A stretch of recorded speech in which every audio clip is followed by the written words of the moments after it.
ना पुष्पलता भोई पुओ ना है वासुदेव भोई।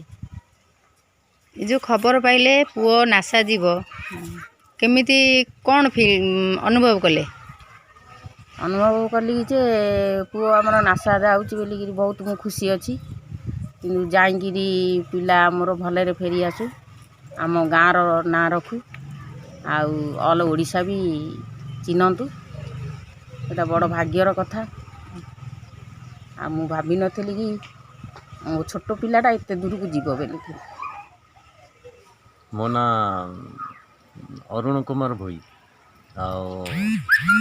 पुओ वासुदेव भोई से पिला बेलू मु ताकू गोटे स्कूल सेठी सरिचुआरे सेठी एडमिशन करथिली तृतीय जाए से सेठी पढ़िला सेठी पढ़ी था एठी गोटे नुआ स्कूल खोलला से रास्ता काम होउची। थरे कौन है मो पुअर साइकेल जाम हो जाइए चिकिटा माटी रे तेणुक से गोटा काल होगा मुझे बंद करी से भी ये नुआ स्कूलटा खोलला इंग्लिश मीडियम अनिल सार को कहली से आसेप्ट कर कहले ये असुविधा हम मूलर पिला पढ़ाटा ठीक मु रिक्वेस्ट कला से सी राजी हेले एडमिशन कले एडमिशन करी सी एपर्यंत 7 वर्ष हो गलानी से स्कूल रे पढ़ुची एबे यंग टिंकर भी एडमिशन करची। वो जो सफलता पाइला केते खुशी अछन आपण? मु बहुत खुशी। नमस्कार मु बीनीज को स्वागत करची मोर नाम वासुदेव भोई जे कि बराल 42 मजा कटक मु अछि मु NASA human exploration robot challenge रे 2023 रे सिलेक्ट हेची मु से टीम रे प्रोटोटाइप लीड करूची।